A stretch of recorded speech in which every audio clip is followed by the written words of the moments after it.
नमस्कार YouTube channel शिक्षालय में आपका पुनः स्वागत है। मेरा नाम है रेनू यादव। हम पढ़ रहे हैं एनायंस क्या होते हैं।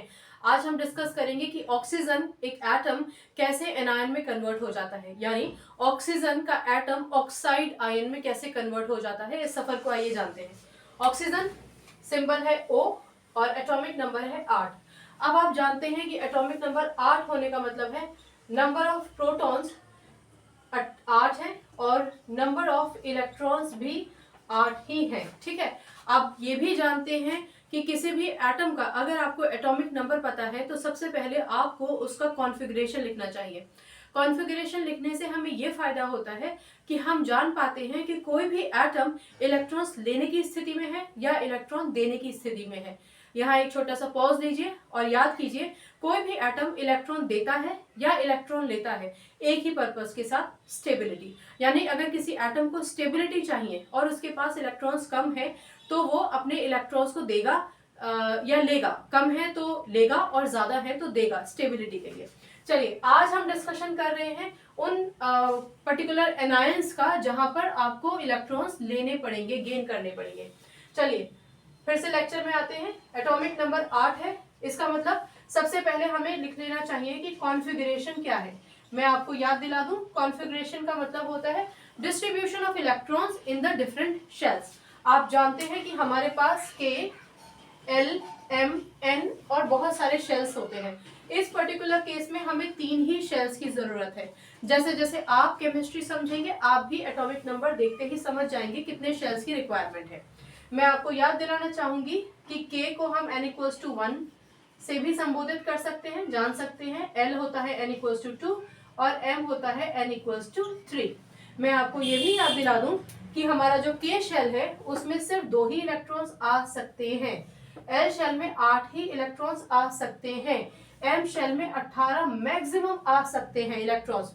लेकिन अगर M शेल में 8 इलेक्ट्रॉन्स भी आ सकते हैं, मतलब मिनिमम रिक्वायरमेंट 8 इलेक्ट्रॉन की है, होने चाहिए 18, पर अगर 8 इलेक्ट्रॉन है तब भी एटम स्टेबल हो जाएगा। चलिए अब हम ये देखते हैं कि ऑक्सीजन, अगर हम ऑक्सीजन की पर्टिकुलरली बात करते हैं तो ऑक्सीजन के केस में कितने कितने इलेक्ट्रॉन्स आ पाएंगे इन तीनों शेल्स में। Oxygen atomic number 8, configuration 2।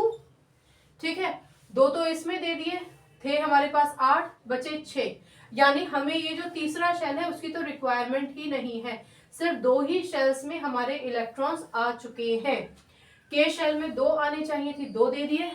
L shell में 6 आने चाहिए थे, 8 आने चाहिए थे, पर है हमारे पास सिर्फ 6 ही।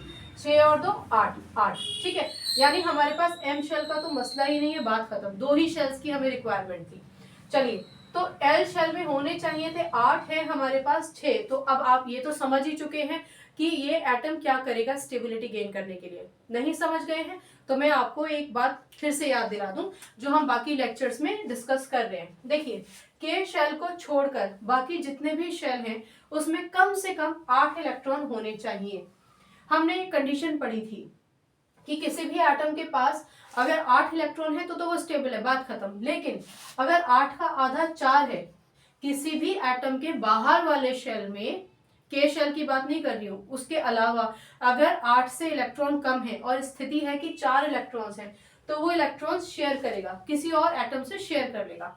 4 से कम है यानी 1 है, 2 है या 3 है, तो वो अपने इलेक्ट्रॉन दे देता है। लेकिन अगर 4 से ज्यादा इलेक्ट्रॉन्स हैं, 5 है, 6 है या 7 है, तो ऐसी कंडीशन में वो ये सोचेगा कि मैं किसी और से इलेक्ट्रॉन्स ले लूं।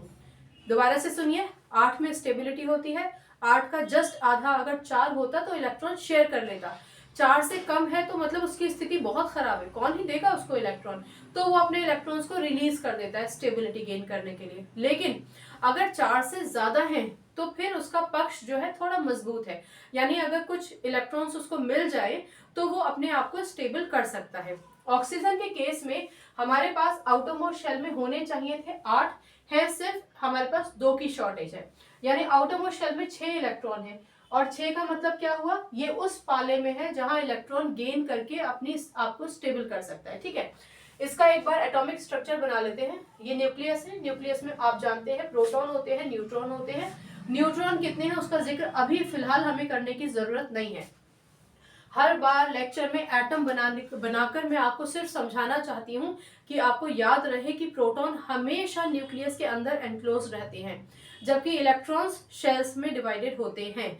पर अगर आपसे एनायंस की कहानी पूछी जाएगी तो आपको एटम का स्ट्रक्चर बनाकर दिखाने की जरूरत नहीं है, कॉन्फ़िगरेशन भी, क्योंकि आप अभी नए लर्नर हैं इसलिए आपको बार बार बनाकर दिखा रही हूँ। अदरवाइज हो सकता है कि फिर आगे आने वाले टाइम में आपको इसकी भी जरूरत ना पड़े, आप फौरन से बता सकते हैं कि कितने इलेक्ट्रॉन्स देने हैं या लेने हैं। ठीक है, फिलहाल हम लर्निंग स्टेज में हैं तो इसलिए पूरा एटम एक बार ड्रॉ कर लेते हैं।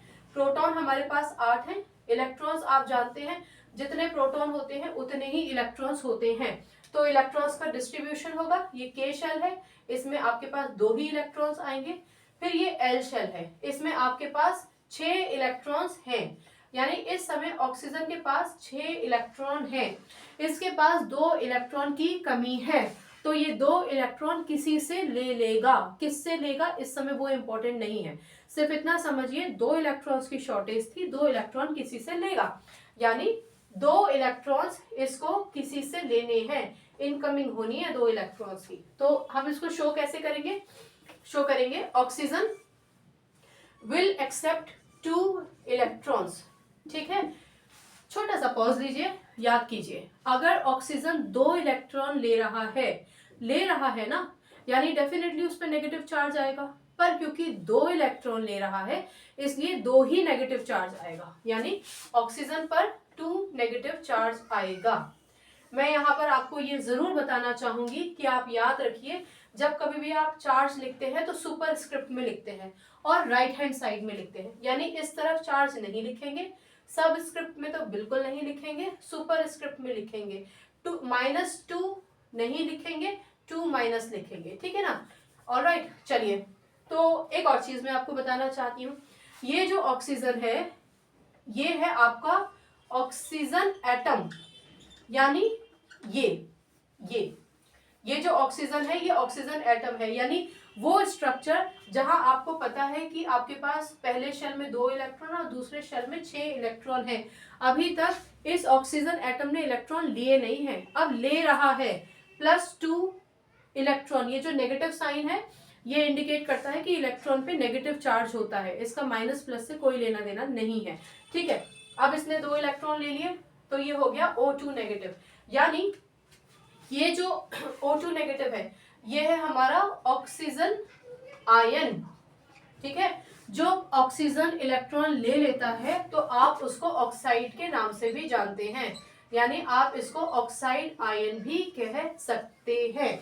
आगे बात समझ में, जनरली आप आयन कहेंगे, स्पेसिफिकली कोई भी एलिमेंट जब इलेक्ट्रॉन लेता है तो उस पर नेगेटिव चार्ज आता है। स्पेसिफिकली आप ऐसे एलिमेंट्स को जिन्होंने इलेक्ट्रॉन लेकर अपने आप को स्टेबल बनाया है एनायंस कहते हैं, यानी ऑक्सीजन O2 नेगेटिव क्या है, ये है एक एनायन। क्लियर हो गई बात, आई होप आपको समझ में आ गया होगा। एक चीज और सुनिए, आपकी किताबों में लिखा होगा, अगर ये लिखा है तो आप समझ जाएंगे, इसलिए सुन लीजिए कि ऑक्सीजन हैज 8 इलेक्ट्रॉन, लेकिन ऑक्साइड आयन के पास कितने हैं भाई, 2 इलेक्ट्रॉन ले लिए ना इसने, ये 2 इलेक्ट्रॉन ले लिए, तो आउटरमोस्ट शेल में 1 2 3 4 5 6 7 8 इलेक्ट्रॉन हो गए, यानी ऑक्साइड आयन के पास है सॉरी ऑक्सीजन के पास थे 6 इलेक्ट्रॉन। ठीक है ना, कंफ्यूजन हो गया, यही कंफ्यूजन होता है जी, यही कंफ्यूजन होता है जब बच्चे एटॉमिक नंबर लिखकर आ जाते हैं कुछ और, इसलिए मैं हमेशा कहती हूँ atomic number is always equal to number of proton, ये मान के चलो, क्योंकि प्रोटॉन तो कोई नहीं छेड़ने वाला, सिर्फ इलेक्ट्रॉन्स आगे पीछे हो जाते हैं। तो जैसे जैसे सीखोगे वैसे याद हो जाएगा, पर अभी इनिशियल स्टेज में हमेशा याद रखिए atomic number is equal to number of proton ही लिख कर आओ। ठीक है, होते नंबर ऑफ इलेक्ट्रॉन के बराबर भी है, बट ये वाली चीज हो जाती है ना कई बार। ठीक, तो ऑक्सीजन के पास तो 6 इलेक्ट्रॉन थे, लेकिन ऑक्साइड आयन के पास हो गए हमारे 8 इलेक्ट्रॉन। तो जब आप 6 में से 8 अगर आप माइनस करने की कोशिश करेंगे तो आपके पास -2 आ जाएगा, यानी ऑक्साइड आयन के पास -2 चार्ज होगा। अगर किताब में ये कहीं लिखा आपको मिल जाए that oxygen is equal to 6 electron, बल्कि ऑक्साइड आयन इज 8 इलेक्ट्रॉन, यानी -2 इलेक्ट्रॉन का चार्ज ऑक्सीजन पर आ जाएगा, तब वो आयन बन जाएगा। तो ये जो है ना ये अल्टीमेटली कुछ नहीं, बस ये है, यहाँ पे जो ऑक्सीजन है उसके पास पूरे 6 इलेक्ट्रॉन है, ये जो O2 नेगेटिव है इसके पास हो गए हैं 8 इलेक्ट्रॉन। यही वो बताना चाह रहे हैं, क्योंकि 8 इलेक्ट्रॉन हो गए हैं इसलिए ही -2 चार्ज आ गया है, या 2- चार्ज आ गया है, हम 2- करके लिखते हैं, ठीक है ना। Okay fine. सो ये था बेसिकली आपको बताने का एक रीजन कि एनायंस किस तरीके से बनते हैं। आप बहुत सारे एनायंस हर उस नॉन मेटल से बना सकते हैं जिसको इलेक्ट्रॉन की कमी होती है। जी हाँ, जो मेटल्स होते हैं ना उनके पास इलेक्ट्रॉन्स एक्स्ट्रा ही होते हैं, मतलब आउटरमोस्ट शेल में 1 इलेक्ट्रॉन एक्स्ट्रा हो जाएगा, 2 इलेक्ट्रॉन एक्स्ट्रा हो जाएंगे, 3 इलेक्ट्रॉन एक्स्ट्रा हो जाएंगे, तो वो देते ही हैं। अमूमन हम ये देखते हैं कि जो नॉन मेटल्स होते हैं उनके पास ही इलेक्ट्रॉन की कमी होती है, तो वही इलेक्ट्रॉन्स लेते हैं और नेगेटिव चार्ज में तब्दील हो जाते हैं, कन्वर्ट हो जाते हैं, जिसको हम एनायन बोलते हैं। ठीक है, आई होप ये आपको समझ में आया होगा। फिर से याद कर लीजिए कि वो आयंस जिसमें सिर्फ एक ही एटम इन्वॉल्व है, सिर्फ ऑक्सीजन इन्वॉल्व है, सिर्फ ऑक्सीजन इन्वॉल्व है, ऐसे जो आयंस होते हैं उनको हम सिंपल आयन या फिर मोनो एटॉमिक आयन कहते हैं। मोनो का मतलब 1, एटम एटॉमिक आयन, ठीक है ना, एटॉमिक मतलब एटम से बना हुआ, आयन तो अब आप समझते ही हैं। तो एक ही एटम इस्तेमाल हुआ है, इसलिए ऑक्सीजन भी भले ही उस पर 2 नेगेटिव चार्ज है, वो है मोनो एटॉमिक आयन। समझ गए ना, क्योंकि सिर्फ एक एटम तो सिर्फ एक ही इन्वॉल्व है ना, एक ही एटम इन्वॉल्व है, और जो मोनो एटॉमिक होते हैं उसी को हम सिंपल आयन कहते हैं। भले ही आपने कैटायन में सोडियम पढ़ा, मैग्नीशियम पढ़ा, एल्यूमिनियम पढ़ा, भले ही आपने एनायन में इससे पहले वाले लेक्चर में क्लोरीन पढ़ा, या अब आप ऑक्सीजन पढ़ रहे हैं जिस पर 2 नेगेटिव चार्ज है, ये सारे मोनो एटॉमिक है, क्योंकि हर कंडीशन में आपने सिर्फ एक एटम का इन्वॉल्वमेंट देखा, उस एक एटम से आपने समझा कि कैसे कोई भी एलिमेंट इलेक्ट्रॉन का लेन देन करता है।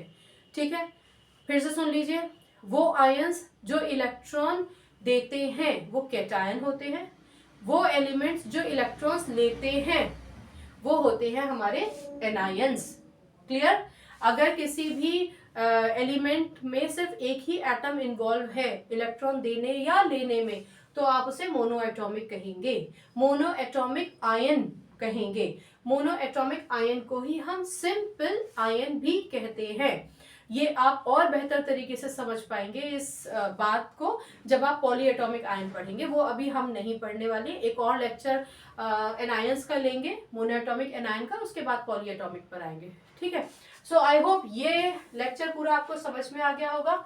कॉन्फ़िगरेशन लिखना सीखेंगे तो खुद ब खुद पता चल जाएगा कौन सा शेल हमें नहीं चाहिए। एक और चीज याद रखिए, जो आउटर मोस्ट शेल होता है ना, इलेक्ट्रॉन का देना या लेना हमेशा आउटर मोस्ट शेल से ही होगा। ठीक है ना, सीनियर क्लासेस में आप बहुत सारी और चीजें सीखेंगे, अभी आप इनिशियल स्टेज में ये सीखिए। और ये जो शेल होता है ना आउटर मोस्ट शेल, इसको आप आउटर मोस्ट शेल तो कहते ही है, उसके अलावा आप इसको वैलेंस शेल भी कहते हैं। ये ज्ञान आपको आगे के लेक्चर में विस्तार से दिया जाएगा। पर अगर आप किताब में कहीं वैलेंस शेल पढ़ें कि भाई इलेक्ट्रॉन के लेन देन में वैलेंस शेल पार्टिसिपेट करता है, तो आप समझ सकते हैं कि वैलेंस शेल क्या होता है, आउटर मोस्ट शेल होता है, किसी भी एटम का आउटर मोस्ट शेल। ठीक है, चलिए, आई होप आपको आज का लेक्चर समझ में आया होगा। डाउट है तो कृपया जरूर पूछिए, और पूछेंगे तो रट्टाफिकेशन नहीं करना पड़ेगा, नहीं पूछेंगे तो फिर केमिस्ट्री को रट्टाफिकेशन करेंगे, फिर इसको बोरिंग बोलेंगे। बहुत प्यारा सब्जेक्ट है, रट्टाफिकेशन से ना कहिए, डाउट पूछिए, 1000 बार पूछिए। बाकी केमिस्ट्री से अपनी केमिस्ट्री अच्छी बनाइए, शिक्षा ले आइए, अपना ख्याल रखिए, खुश रहिए, सकारात्मक रहिए, खुश रहिए। नमस्कार।